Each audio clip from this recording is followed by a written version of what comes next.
참 예수님, 이관이 필립보입니다. 마테오 복음서 14장 가르침을 합니다. 기도하고 시작합니다. 성부와 성자와 성령의 이름으로 아멘.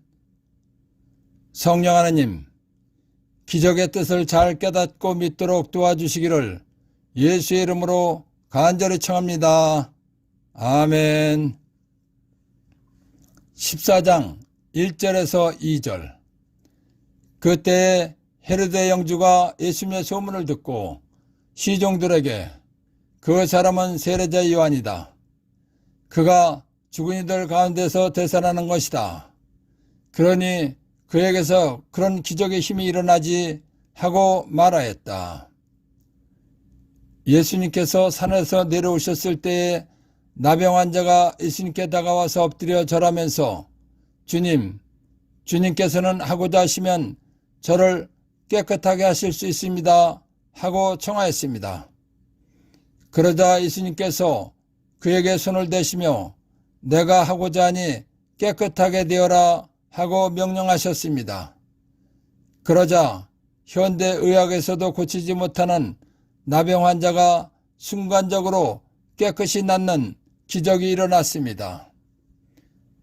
예수님께서 가퍼르나움에 가셨을 때에 백인대장이 다가와서 주님, 제 종이 중풍으로 집에 들어누워 있는데 몹시 괴로워하고 있습니다 라고 하면서 고쳐주시기를 청하였습니다. 그러자 예수님께서 내가 가서 그를 고쳐주겠다고 말씀하셨습니다. 그러자 백인대장은 주님, 저는 주님을 제 지붕 아래로 모실 자격이 없습니다. 그저 한 말씀만 해주십시오.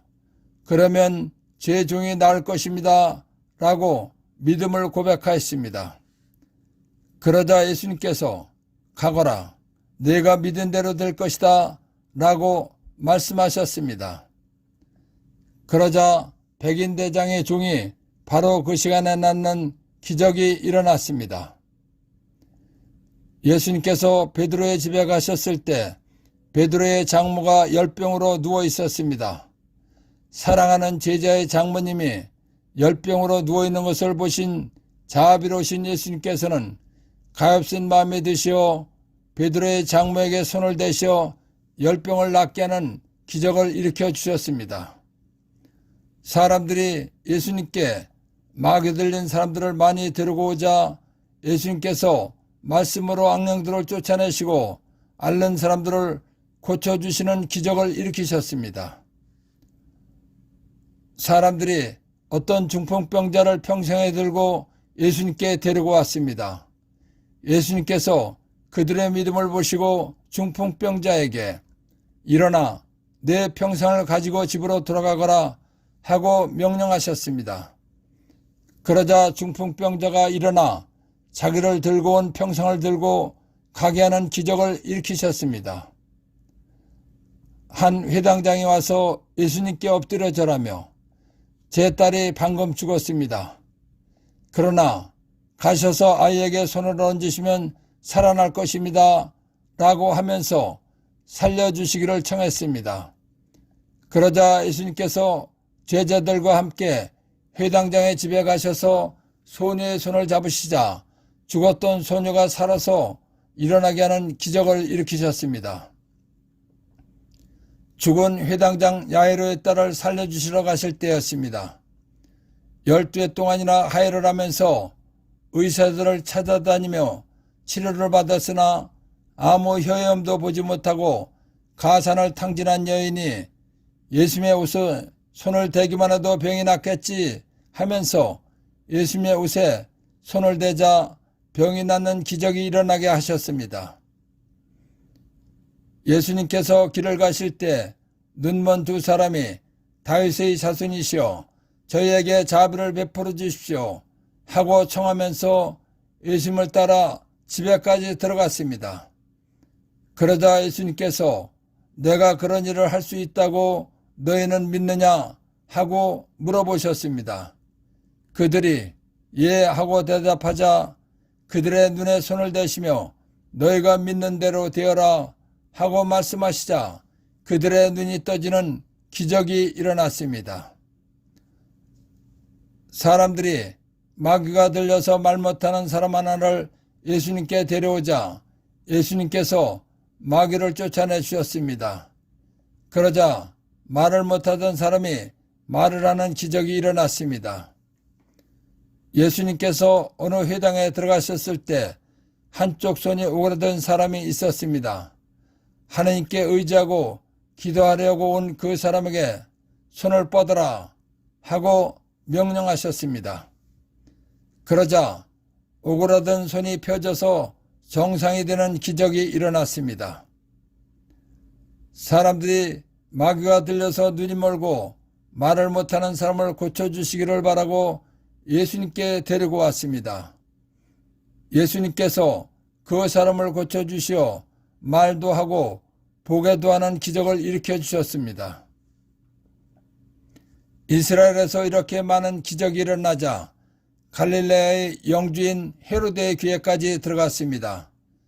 그러자 예수님에 대해서 모르는 헤로데는 자기가 목을 잘라 죽인 예언자 세례자 요한이 되살아나는 것이라고 생각했습니다. 왜냐하면 보통 사람은 기적을 일으킬 수 없지만 하느님께서 쓰시는 예언자는 기적을 일으킬 수 있다는 것을 알고 있었기 때문입니다. 그래서 그때 헤로데 영주가 예수님의 소문을 듣고 시종들에게 그 사람은 세례자 요한이다. 그가 죽은 이들 가운데서 되살아난 것이다. 그러니 그에게서 그런 기적의 힘이 일어나지 하고 말하였다라는 것입니다. 성경에는 헤로데가 2번 나옵니다. 성경을 보면 헤로데가 2번 나오기 때문에 혼동되기가 쉽습니다. 처음에는 마태복음 2장 1절에서 23절 예수님께서 탄생하셨을 때 예수님을 죽이려고 했던 헤로데 대왕입니다. 두 번째는 마테오 14장 1절에서 12절 세례자 요한을 목 잘라 죽인 헤로데 영주입니다. 세례자 요한의 목을 잘라 죽인 헤로데 영주는 예수님께서 탄생하셨을 때 죽이려고 했던 헤로데 왕의 5번째 아들입니다. 헤로데 왕 기원전 73년경에서 기원전 4년 헤로데는 헤로데 대왕 또는 헤로데 1세라고도 합니다. 헤로데 대왕은 동방박사들로부터 예수님께서 탄생하셨다는 것을 알고 예수님을 죽이기 위해서 베들레헴의 어린아이들을 학살한 사람입니다. 헤로데의 아버지는 에돔, 사해와 아카바만 중간 지역에 사는 아랍인의 안티파트로스이며 어머니는 나바테아 왕국의 페트라의 공주 키프로스입니다. 헤로데는 이들의 둘째 아들입니다. 헤로데의 가문은 에돔, 이도메네아의 부유하고 유력한 가문이었습니다. 이도메네아는 이둠에, 에돔은 유다 남쪽의 지역이며 마카베오 가문의 요한 히르크스에 의해 정복당한 후 유다교로 개종했습니다. 헤로데는 비록 유다인 행세를 했으나 아버지와 어머니 둘 다 아랍 혈통이었습니다. 헤로데는 BC 37년 36세의 나이에 감히 아무도 도전하지 못하는 유대의 왕이 통치자가 되어 32년 동안 그 지위를 유지했습니다. 헤로데는 성체와 수로와 극장과 공공 건축물을 세우고 유다를 번영시켰습니다. 그 중에서 가장 큰 업적은 예루살렘 제2성전을 건축한 것입니다. 헤로데 안티파스 영주 BC 기원전 21년에서 AD 기원 후 39년 유다의 왕인 헤로데 대왕과 사마리아 출신의 말타체 아들로 태어났습니다. 형제로는 헤로데 아르켈라우스와 헤로데 빌립보 1세를 비롯한 다수의 이복 형제가 있습니다. 헤로데 안티파스는 헤로데 대왕의 5번째 아들입니다. 헤로데 안티파스는 로마 제국이 세운 지방 권력자인 아버지 헤로데 대왕과 아우구스투스의 동맹을 유지하는 상징으로 일종의 인질로서 로마에서 자랐고 교육받았습니다. 헤로데 안티파스 영주는 기원전 4년 헤로데 대왕이 죽자 그의 형제들과 함께 왕국을 분할하여 물려받아서 갈릴레아 분봉왕이 되어 나자렛 예수가 선교 활동을 하던 때에 갈릴레아를 다스렸습니다. 그는 자신의 왕국과 인접해 있던 사막왕국 나바테아 공주와 결혼했습니다. 헤로데 안티파스는 나바테아 공주인 아내와 이혼하고 자신의 배다른 형제 필리포스의 아내였던 헤로디아와 재혼했습니다. 그러자 세례자 요한은 이 결혼은 옳지 않은 것이라고 헤로데를 비난했습니다. 그러자 헤로데는 요한을 감옥에 가두었습니다.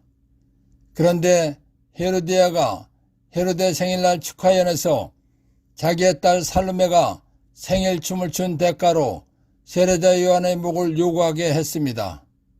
그래서 헤로데 안티파스는 요한의 목을 베어 쟁반에 담아오라고 해서 죽인 사람입니다. 그래서 세례자 요한이 죽은 것입니다.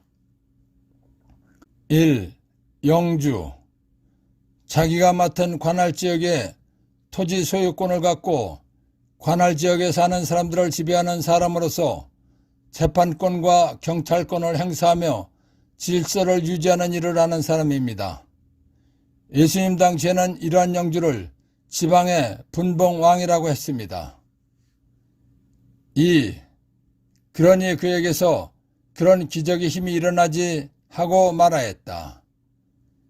헤로데 영주가 분봉왕이 예수님께서 수많은 기적을 일으키신다는 소문을 듣고 자기가 죽인 세례자 요한이 되살아났다고 한 말입니다. 3. 기적.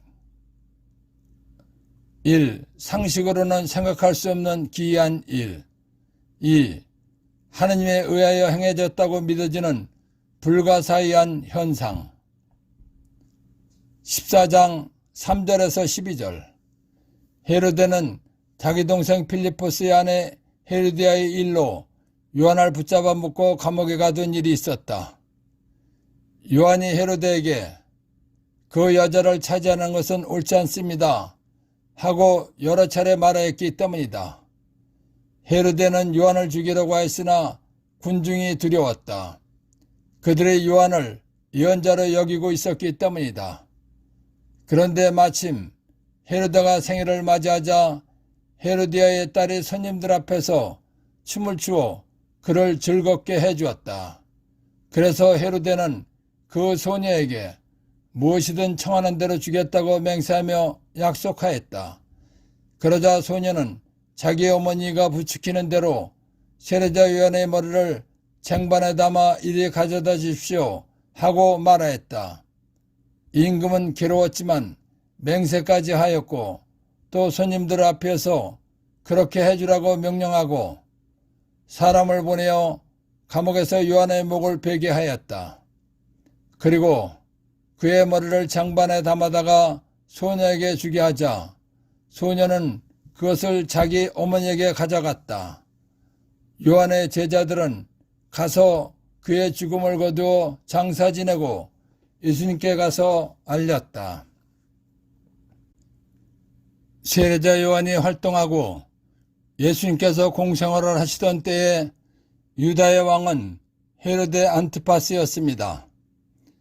헤로데 안티파스는 자신의 왕국과 인접해 있던 사막왕국인 나바테아인의 공주 파샬리스와 결혼했으나 이혼하고 자신의 배다른 동생 필리포스의 아내였던 헤로디아와 재혼했습니다. 그래서 세례자 요한이 헤로데에게 헤로디아와 결혼한 것은 옳지 않은 것이라고 여러 차례 말했습니다. 그러자 헤로데 안티파스 왕은 요한을 감옥에 가두고 죽이려고 했습니다. 그러나 유다인들이 세례자 요한을 예언자로 여겼기 때문에 두려워서 죽이지 못하고 있었습니다.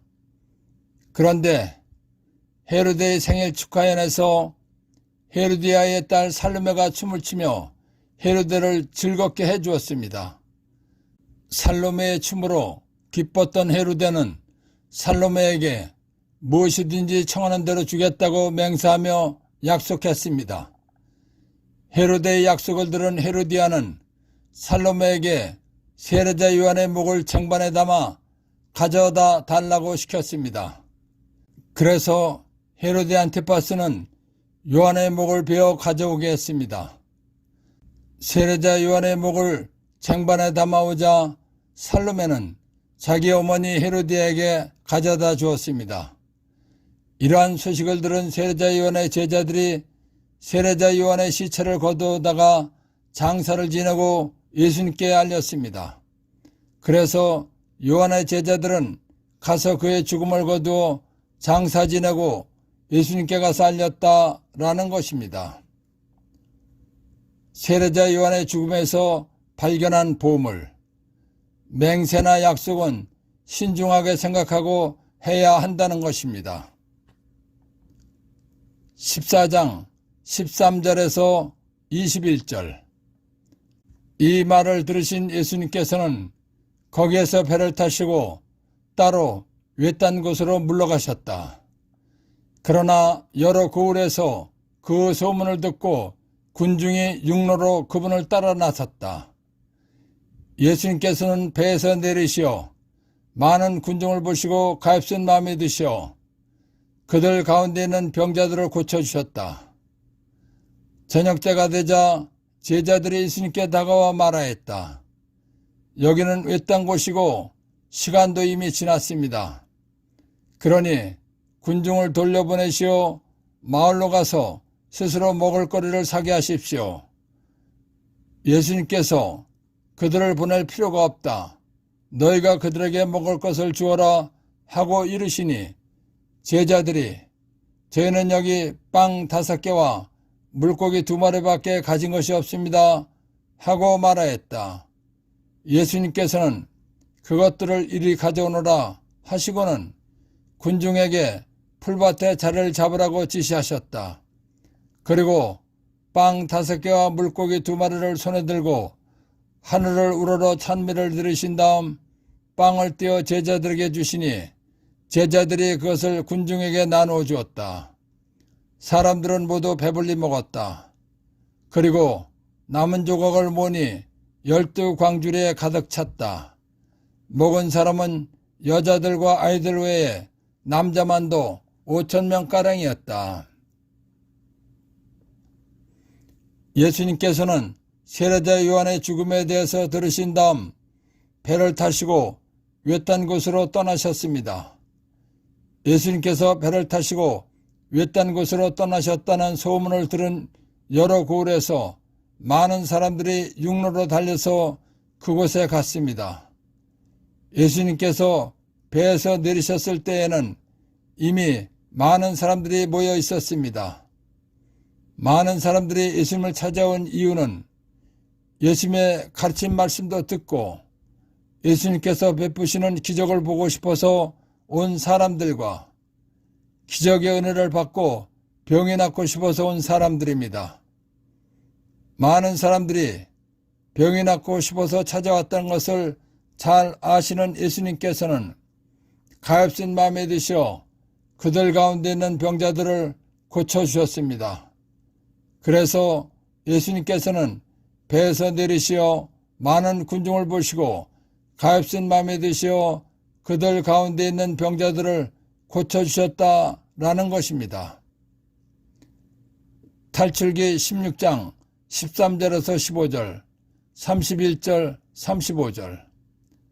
그날 저녁에 메추라기 떼가 날아와 진영을 덮었다. 그리고 아침에는 진영 둘레에 이슬이 내렸다. 이슬이 거친 뒤에 보니 잘기가 땅에 내린 서리처럼 잔 알갱이들이 광야 위에 깔려 있는 것이었다. 이것을 보고 이스라엘 자손들은 그것이 무엇인지 몰라 이게 무엇이냐 하고 서로 물었다. 모세가 그들에게 말하였다. 이것은 주님께서 너희에게 먹으라고 주신 양식이다. 이스라엘 집안은 그것의 이름을 만나라고 하였다. 그것은 고수뿔 씨앗처럼 하얗고 그 맛은 꿀 섞은 과자 같았다. 이스라엘 자손들은 정착지에 다다를 때까지 40년 동안 만나를 먹었다. 가나안 땅 경계에 다다를 때까지 그들은 만나를 먹었던 것이다. 하느님께서 이스라엘 백성을 이집트에서 탈출시키실 때에 20살에서 50살까지 군 복무를 할 수 있는 사람이 60만 명이 넘었습니다. 여자들과 어린이와 노인들을 합친다면 200만 명에서 250만 명 정도 됐을 것으로 추산됩니다. 하느님께서는 이렇게 많은 이스라엘 백성들에게 40년 동안이나 만나를 내려주시어 먹게 하신 분이십니다. 하느님께서는 삼위일체이십니다. 즉 성부, 성자, 성령이 한 분입니다. 그러니까 성부도 하느님이시고 성자도 하느님이시고 성령도 하느님이십니다. 성자 하느님이 예수님입니다. 예수님께서는 하느님이 사람을 구원하시려고 사람이 되어 오신 분이십니다. 예수님께서는 사람을 구원하러 사람으로 오셨지만 무엇이든지 마음대로 하시는 전능하신 하느님이십니다. 그렇기 때문에 하느님이신 예수님께서 기적을 일으키시는 것은 아주 쉬운 일입니다.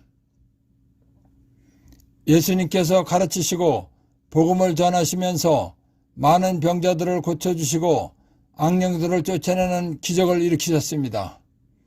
그렇기 때문에 많은 사람들이 예수님께서 하시는 말씀도 듣고 예수님께서 행하시는 기적도 보고 싶고 예수님으로부터 병 고침도 받고 싶어서 모여온 것입니다. 그런데 저녁때가 되었는데도 사람들이 돌아갈 기미가 보이지 않았습니다. 걱정이 된 제자들이 예수님께 군중을 돌려보내시는 것이 좋겠다고 말씀드렸습니다. 그러나 예수님께서는 이미 기적을 일으키시어 그들을 먹일 계획을 하고 계셨습니다. 그래서 너희가 그들에게 먹을 것을 주어라 하고 말씀하신 것입니다. 예수님의 말씀을 들은 제자들은 빵 5개와 물고기 2마리밖에 없다고 말씀을 드렸습니다. 이 말은 우리는 저 많은 군중에게 줄 빵이 없다는 것을 말씀드린 것입니다. 그러자 예수님께서 그것들을 가져오라고 말씀하셨습니다. 그리고는 군중들에게 풀밭에 앉으라고 말씀하셨습니다. 그런 다음 예수님께서 빵 5개와 물고기 2마리를 손에 들고 하늘을 우러러 찬미, 축복, 감사를 드리셨습니다. 그리고 빵을 떼어 제자들에게 나누어 주라고 주셨습니다. 예수님께서 하느님께 찬미를 드리신 다음 뗀 빵은 반이 되고 반이 된 빵이 또 반으로 줄어서 없어지는 것이 아니었습니다. 아무리 떼어서 나눠주어도 계속 나눠줄 수가 있었던 것입니다. 기적이 일어난 것입니다. 예수님께서는 없는 것에서 있는 것을 만드시는 전능하신 하느님이시기 때문에 빵의 기적을 일으키신 것입니다. 사람들은 빵을 조금씩 먹은 것이 아닙니다. 배부르게 먹었습니다. 사람들이 배부르게 먹고 남은 것을 모았더니 12광주리가 되었습니다. 그런데 빵을 먹은 사람들은 남자만도 5,000명가량이었습니다. 남자란 20세 이상 50세까지의 남자를 말하는 것입니다. 그러니까 19세 이하의 남자와 50세 이상의 남자와 여자들까지 합한다면 10,000명에서 15,000명 정도였을 것입니다. 예수님께서 빵 5개와 물고기 2마리를 가지고 하느님께 찬미를 드리시자 이렇게 큰 기적이 일어난 것입니다. 그래서 사람들은 모두 배불리 먹었다. 그리고 남은 조각을 모으니 12광주리에 가득 찼다. 먹은 사람은 여자들과 아이들 외에 남자만도 5,000명가량이었다라는 것입니다. 예수님은 전능하신 하느님이십니다. 하느님께서는 없는 것에서 있는 것을 창조하신 분이십니다. 다시 말하면 하느님께서는 아무것도 없는 것에서 말씀 한마디로 하늘과 땅의 모든 것을 천지를 창조하신 분이십니다. 그렇기 때문에 하느님이신 예수님께서는 빵 5개와 물고기 2마리가 없어도 말씀 한마디로 남자만도 5,000명이나 되는 사람들이 먹고도 남는 기적을 일으키실 수 있는 것입니다. 그런데도 제자들이 가지고 있던 빵 5개와 물고기 2마리를 들고 하느님 아버지께 감사를 드신 다음에 기적을 일으키셨습니다. 그 이유는 하느님께 감사드릴 때 감사할 일이 일어난다는 것을 알게 해주신 것입니다. 예수님께서 아버지께 감사드린 빵 5개와 물고기 2마리를 먹은 사람은 여자들과 아이들을 빼고 남자만도 5,000명가량이었습니다. 이스라엘에서 남자란 20세에서 50세까지의 장정을 말하는 것입니다. 그러니까 여자들과 아이들과 50세 이상 남자들까지 계산한다면 10,000명에서 15,000명 정도였을 것입니다. 그 많은 사람들이 먹고 남은 조각이 12광주리에 가득 차는 기적이 일어난 것입니다. 그래서 먹은 사람은 여자들과 아이들 외에 남자만도 5,000명가량이었다라는 것입니다. 예수님께서 빵 기적을 일으키신 사건의 제목을 보면 공동번역 성서에서는 5,000명을 먹이신 기적이라고 했습니다. 그런데 새번역 성경에서는 5,000명을 먹이시다 라고 했습니다. 5,000명을 먹이신 기적과 5,000명을 먹이시다란 어떤 차이가 있는가 보겠습니다.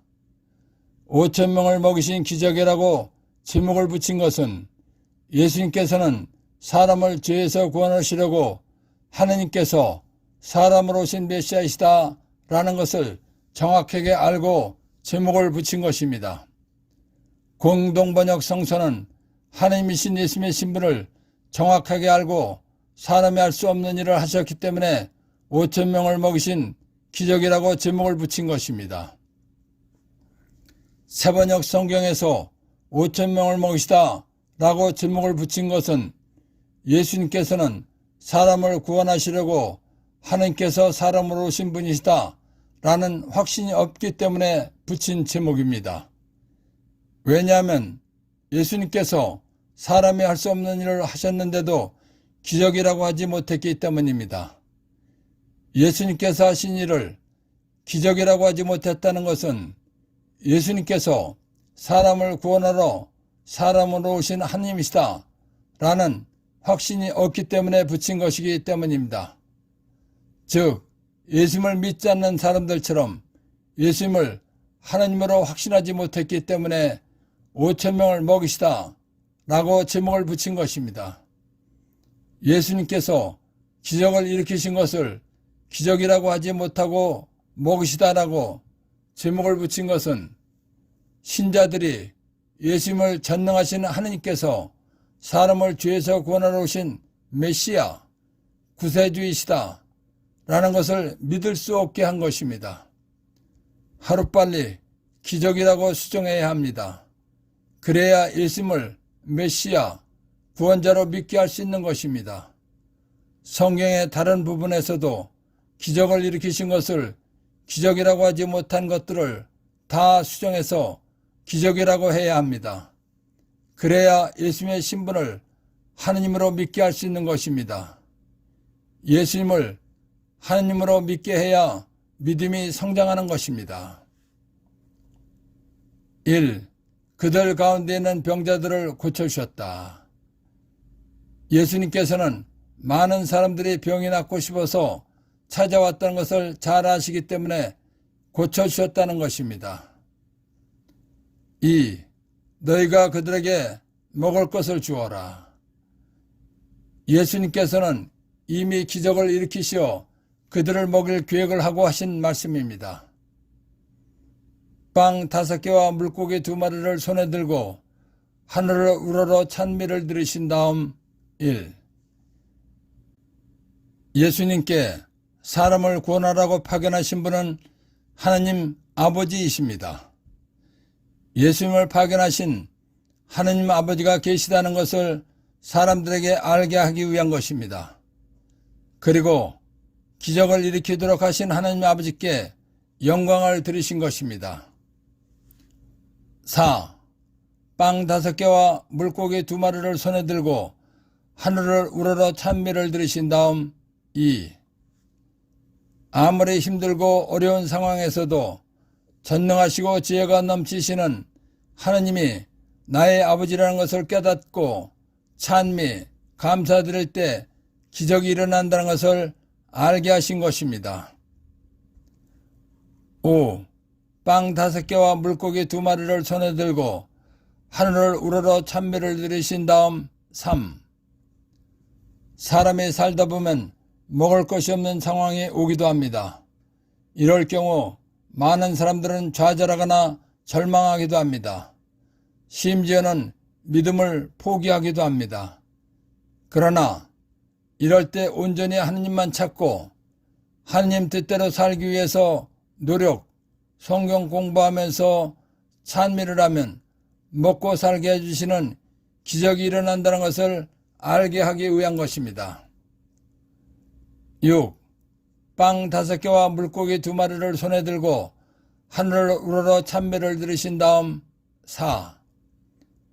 예수님께서 하셨듯이 조금이라도 남은 것이 있게 해주신 것을 찬미, 감사드리면서 하느님께서는 말씀 한마디로 하늘과 땅의 모든 것을 천지를 창조하신 분이십니다.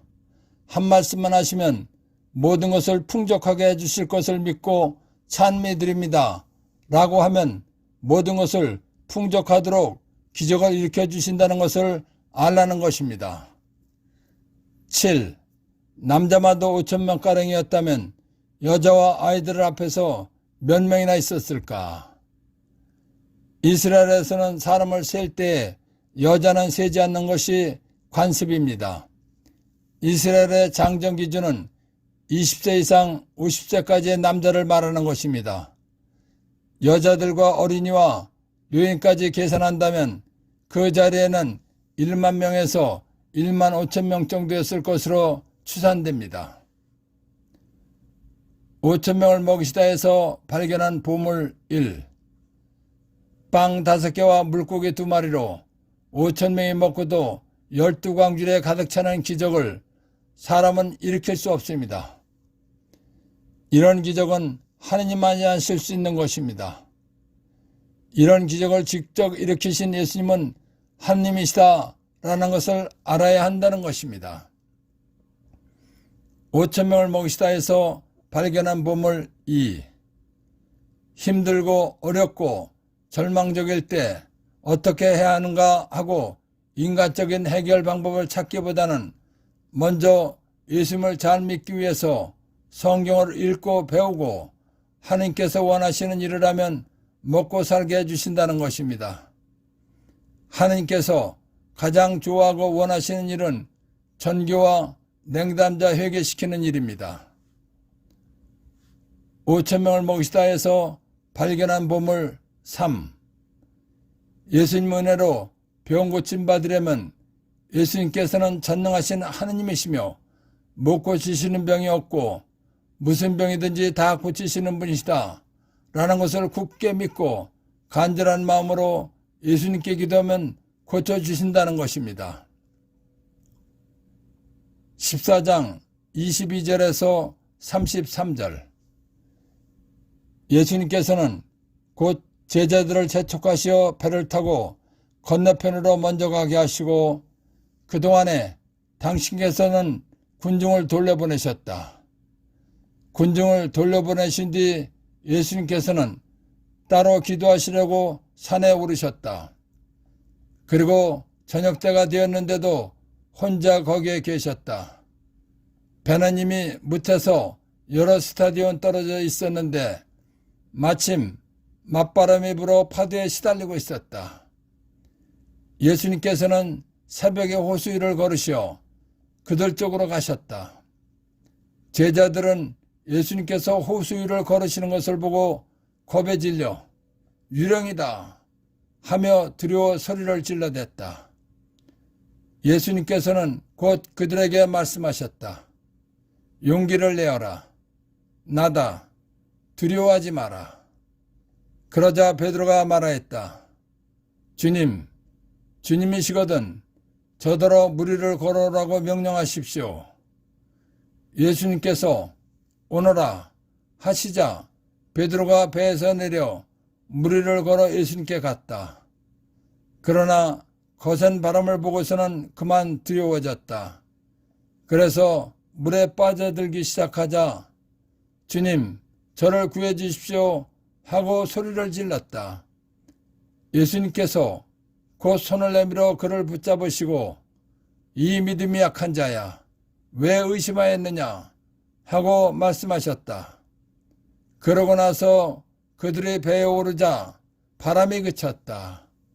그러자 배 안에 있던 사람들이 그분께 엎드려 절하며 스승님은 참으로 하느님의 아드님이십니다 하고 말하였다. 예수님께서 기적과 이적, 하느님의 힘으로 이루어지는 불가사의한 일을 행하실 때마다 생각해야 할 것이 있습니다. 예수님께서는 우리와 같은 사람이 아니라는 것입니다. 예수님께서는 하느님께서 사람을 죄에서 구원하러 오신 분이시라는 것입니다. 그렇기 때문에 예수님을 우리와 같은 사람으로 생각하면 예수님께서 하신 모든 일이 이해가 되지 않고 믿어지지 않는 것입니다. 다시 한번 말씀드립니다. 예수님께서는 하느님께서 사람으로 오신 분이십니다. 그렇기 때문에 예수님께서는 무엇이든지 마음대로 하실 수 있는 분이십니다. 라는 것을 생각하면 예수님께서 하신 일이 다 이해가 되고 믿어지는 것입니다. 예수님께서 빵의 기적을 일으키신 다음 제자들에게 호수 건너편 카파르나움으로 가라고 하셨습니다. 그리고 예수님께서는 군중을 돌려보내신 다음 기도하시려고 산에 올라가셨습니다. 날이 어두워질 무렵 제자들이 탄 배는 호수를 10여리쯤 갔습니다.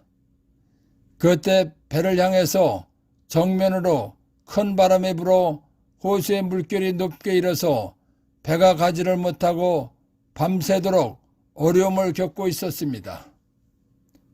그때 예수님께서 물 위를 걸어서 제자들이 탄 배를 향해서 가셨습니다.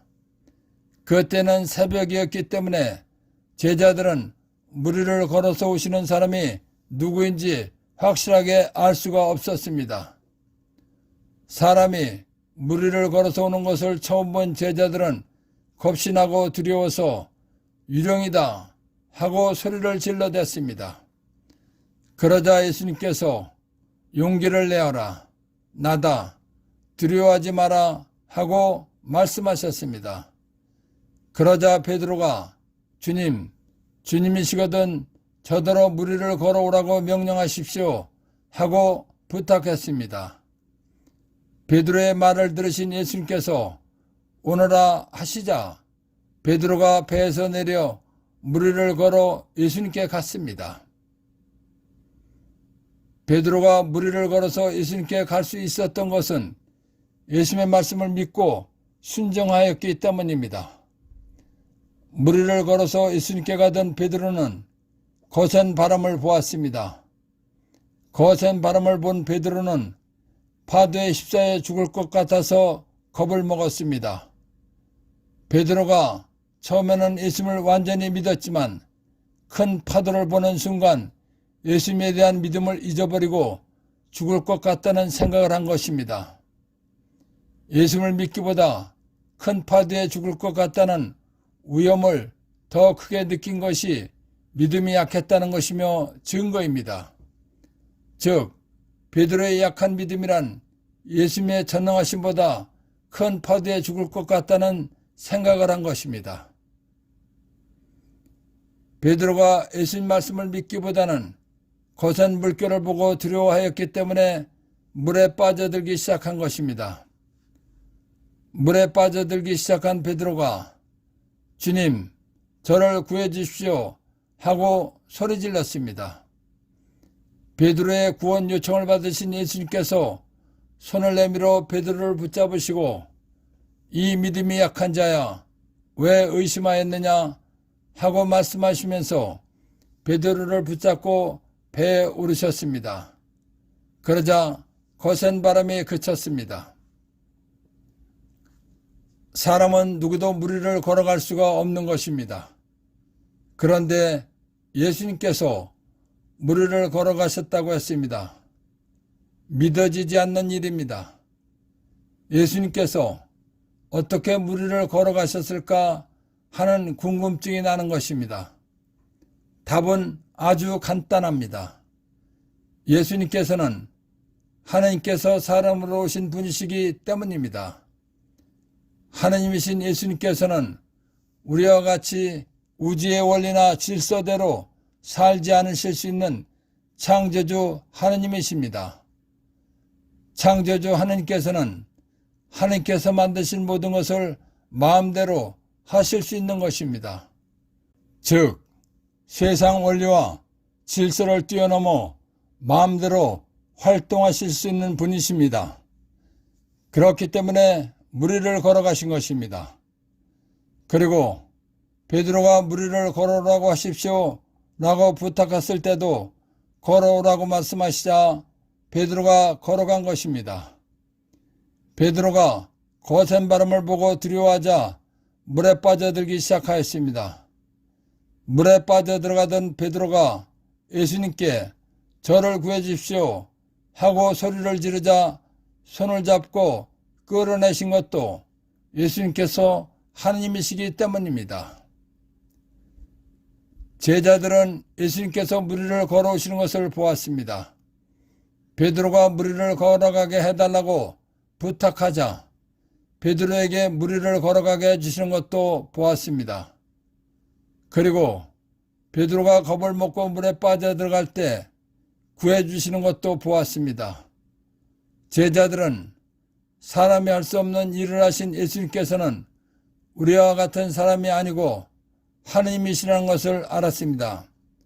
그러자 배 안에 있던 사람들이 그분께 엎드려 절하며 스승님은 참으로 하나님의 아드님이십니다 하고 말하였다라는 것입니다. 1. 제자들은 예수님께서 호수 위를 걸으시는 것을 보고 예수님께서는 천지를 창조하신 하나님께서 사람으로 오신 분이시기 때문에 우주의 원리나 질서를 초월하여 활동하실 수 있는 분이시기 때문에 물 위를 걸어오신 것입니다. 2. 유령 1. 죽은 사람의 홀령, 영혼 2.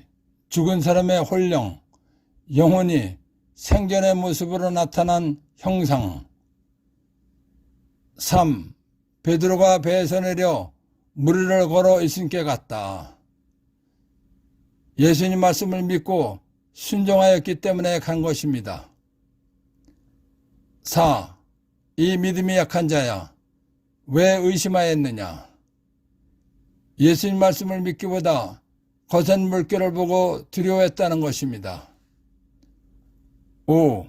스승님은 참으로 하나님의 아드님이십니다. 제자들은 예수님께서 물 위를 걸어오시는 것을 보았습니다. 베드로의 부탁을 받고 물 위를 걸어가게 해주시는 것도 보았습니다. 사람이 할 수 없는 일을 하신 것을 보았기 때문에 한 말입니다. 물 위를 걸으시다 해서 발견한 보물 1. 예수님은 하느님이십니다. 하느님이신 예수님께서도 수시로 기도하시면서 사셨습니다. 피조물인 우리는 모든 일에 앞서서 기도하고 행동해야 한다는 것입니다. 물 위를 걸으시다 해서 발견한 보물 2. 감당 못할 어려움이나 죽을 상황에 다가올 때에는 베드로처럼 정신을 차리고 예수님, 저를 도와주십시오. 살려주십시오. 하고 예수님께 더욱 간절히 기도하고 매달려서 예수님의 도움을 받고 살아야 한다는 것입니다. 14장 34절에서 36절. 그들은 호수 건너 겟네사렛 땅에 이르렀다. 그러자 그곳 사람들이 그분을 알아보고 그 주변 모든 지방으로 사람들을 보내어 병든 이들을 모두 그분께 데려왔다. 그리고 그 옷자락술에 그들이 손이라도 대게 해주십사고 청하였다. 과연 그것에 손을 댄 사람마다 구원을, 병고침을 받았다. 예수님께서 배를 타시고 겟네사렛 땅에 도착하셨습니다. 그러자 사람들은 예수님을 알아보고 주변 지방으로 사람들을 보내어 병든 이들을 낫게 하려고 모든 병자들을 데려왔습니다. 병자들을 데리고 오게 한 사람들은 병자들이 예수님의 옷자락술에 손을 대기만 해도 병이 낫는다는 믿음이 있었습니다. 그래서 예수님의 옷자락술에 병자들이 손을 대게 해주십사 하고 청한 것입니다. 예수님께서 그들이 청한 대로 옷자락술을 만지게 하셨습니다. 그러자 예수님의 옷자락술에 손을 대기만 해도 병이 낫는다는 믿음 있는 사람들의 말을 믿고 예수님 옷자락술에 손을 댄 사람은 모두가 병이 나았습니다. 그리고 그 옷자락술에 그들의 손이라도 대게 해주십사고 청하였다. 과연 그것에 손을 댄 사람마다 구원을, 병고침을 받았다라는 것입니다. 겟네사렛에서 병자들을 고치사 해서 발견한 보물. 나의 믿음이 약하더라도 믿음이 강한 사람들이 알려주는 말을 믿고 실천하면 예수님께서 베풀어 주시는 여러 가지 기적을 체험하게 된다는 것입니다. 기적의 뜻을 잘 깨닫고 믿도록 도와주신 성령 하느님과 하느님 아버지와 예수님께 감사의 큰 박수를 드립시다. 아멘.